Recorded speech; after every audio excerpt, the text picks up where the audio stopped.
नमस्कार बच्चों।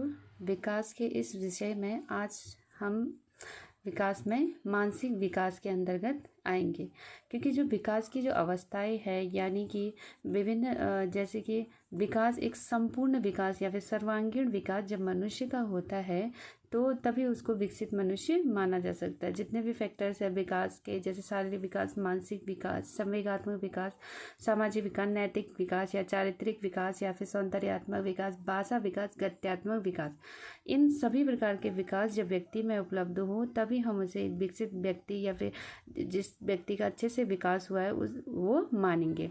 इसके अंतर्गत हमारा शारीरिक विकास के बाद अब आता है मानसिक विकास। मानसिक विकास यानी कि हम पे तर्क करने का विकास, यानी कि किसी के द्वारा सही शब्द बोले जा रहे हैं या उसमें भी तर्क करना, या फिर गलत बोला जा रहा है उसमें तर्क करना, या फिर समाज में किसी प्रकार की एक्टिविटी होती है जो आपको गलत लगता है उस पर तर्क करना, ये तर्क शक्ति का विकास भी मानसिक विकास के अंतर्गत आता है। या फिर किसी समस्या के अंतर्गत उस समस्या का चिंतन मनन करना, ये भी मानसिक विकास के अंतर्गत आता है। बच्चों, अब हम आते हैं संवेगात्मक विकास की तरफ। संवेग का मतलब आप सब समझते हैं, संवेग जो भय, क्रोध, प्रेम, पीड़ा, प्रसन्नता और ईर्ष्या, ये सब संवेग है। लेकिन जब बच्चा छोटा होता है या फिर शैशवावस्था काल में जब इन सब संवेगों का एक साथ विकास नहीं होता है, हम जब छोटे बच्चों को देखते हैं तब हम उनको अच्छे से देख पाते हैं कि उनमें किन किन संवेगों का विकास हुआ है। जैसे कि उनमें उनको चिल्लाना, उनका और चिल्लाने के साथ साथ जैसे शिशु जन्म लेने के बाद रोता है, ये भी एक तरीके का संवेग है। उसका चिल्लाना और हाथ पैर फेंकना, ये भी उसका संवेग है।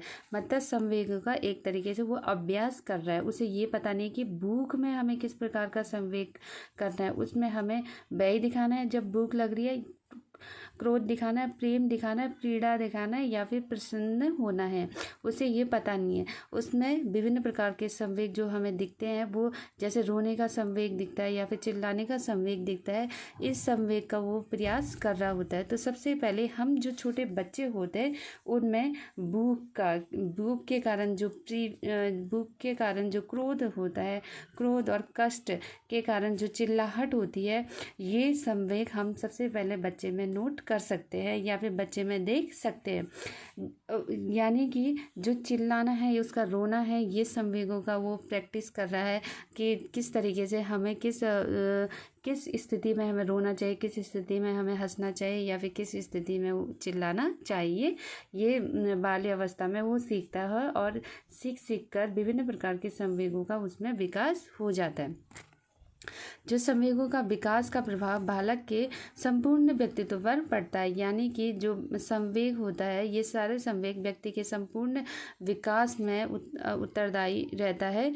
ये जो क्रोध, चिल्लाहट और कष्ट की जो संवेग होते हैं, धीरे धीरे वे संवेग बदल जाते हैं और वह प्रेम और पीड़ा और प्रसन्नता भी संवेग हमको दिखाई देने लगते हैं एक छोटे बच्चे में। अब आते हैं हम सामाजिक विकास की ओर। सामाजिक विकास यानी कि सामाजिक गुण, जिससे हमारे सामाजिक गुणों का विकास होता है, वो है एकता, दया, सामाजिक भावना तथा प्रतिस्पर्धा। जब प्रतिस्पर्धा की भावना हम पे आती है तभी हम जब समाज में रहते हैं। जब हम अकेले अलग थलग पड़े हुए हैं तो हमें प्रतिस्पर्धा करने के लिए भी कोई नहीं मिलता है। तो जो प्रतिस्पर्धा होती है वो सामाजिक भावना के अंतर्गत ही आता है। यानी कि एक सामाजिक प्राणी होने का जो बिंदु है वो प्रतिस्पर्धा में भी दिखाई देता है। सामाजिक विकास के अंतर्गत जो सामाजिक विकास धीरे धीरे व्यक्ति विकसित होता है या फिर छोटा बच्चा विकसित होता है, तो वो इस कारण वो एक सामाजिक प्राणी बनता है, यानी कि आदर्श नागरिक के रूप में वो विकसित होता है। सामाजिक विकास के रूप में हम इस तालिका के माध्यम से देख सकते हैं, जैसे कि प्रथम माह में जो छोटा बच्चा होता है शैशव काल में, वो ध्वनियों में अंतर समझना, यानी कि जो आवाज़ किसकी है, अब उनकी माँ की आवाज़ है, पिता की आवाज़ है, या फिर परिवार के अन्य सदस्य की आवाज़ है, या फिर किसी जानवर की आवाज़, किसी वस्तु वस्तु के गिरने की आवाज़, इन ध्वनियों में अंतर समझने की कोशिश करता है या फिर समझता है। इसको भी सामाजिक व्यवहार के रूप में हम लेते हैं। जब द्वितीय माह में प्रवेश करता है बच्चा, तो मानव ध्वनि पहचानता है और मुस्कुराकर स्वागत करता है। यानी कि जब कोई व्यक्ति उसके समीप पहुंचता है तो वो मुस्कुराना प्रारंभ करता है। ये मुस्कुराहट का मतलब हम क्या समझेंगे, स्वागत करने से समझते हैं। तीसरे माह की अवस्था में जब माता के लिए वो प्रसन्नता का अनुभव करता है, यानी कि माता जब उसके समीप रहती है या फिर उसके गोद में रहते हैं, तब माँ के साथ वो प्रसन्न महसूस करते हैं। अब जो चतुर्थ माह की अवस्था है या चौथे महीने की अवस्था है, परिवार के सदस्यों को पहचानने लगता है। जो हम उनके परिवार के सदस्य, छोटा बच्चा है अपने परिवार के संपूर्ण सदस्यों को पहचानता है और दूसरे परिवार के सदस्यों को देखकर वो डरता है। अपने परिवार के प्रत्येक सदस्यों को पहचान कर उनके समक्ष आता है। पंचम माह में प्रसन्नता और क्रोध की प्रतिक्रिया व्यक्त करने लगता है। जैसे मैंने कहा कि आप लोग से जो संपूर्ण संवेग है वो धीरे धीरे विकसित होते हैं। तो प्रसन्नता और क्रोध का जो संवेग है वो आपका कब आता है, पंचम माह में।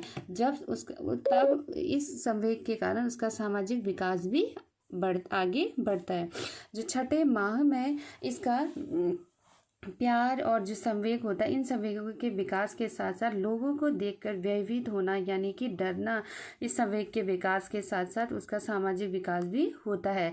और सप्तम माह में अनुकरण के द्वारा हाव भाव, यानी कि जैसे मैं उसको कह रही हूँ कि हेलो, तो वो क्या कहेगा, मतलब उस तरीके से अनुकरण करना प्रारंभ करेगा। उसी तरीके से हाव भाव करना, या फिर मुंह खोलने की क्रिया में वो भी अपना मुंह खोलेगा, मुंह बंद करने की क्रिया में वो भी अपना मुंह बंद करता है। अनुकरण मतलब पीछे से करना उस चीज़ को जो चीज़ें हम बता रहे हैं।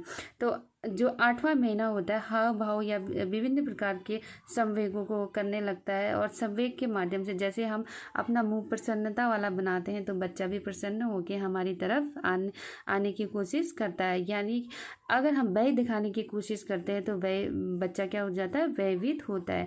इन कारणों के साथ साथ व्यक्ति का सामाजिक विकास आगे बढ़ता है।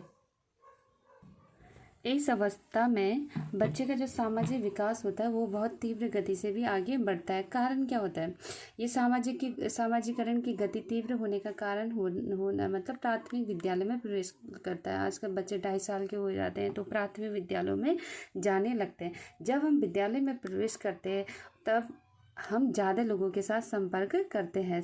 जब हम घर के अंदर रहते हैं सिर्फ अपने परिवार के साथ संपर्क रहता है, लेकिन जब हम विद्यालय में प्रवेश करता है अन्य परिवारों के साथ भी बच्चों के माध्यम से संपर्क करना प्रारंभ कर लेते हैं। इसके अलावा हमें एक नया वातावरण मिलता है घर के बाहर, और अपने साथी भी मिल जाते हैं जिससे बच्चा समूह बनाना सीखता है और समूह के साथ अनुकूलन करना, यानी कि दूसरों की इच्छाओं के अनुसार भी रहना वो सीख जाता है। तो दूसरों की इच्छाओं के अनुसार रहना ही सामाजिकरण का मूल व्यवहार माना जाएगा। इसके अनुसार समायोजन मतलब जैसा समाज है उसी तरीके से वो बनने की कोशिश करने लग जाता है बच्चा। तो इस अवस्था में जो सामाजिक विकास है बच्चे की तीव्र गति से होती है।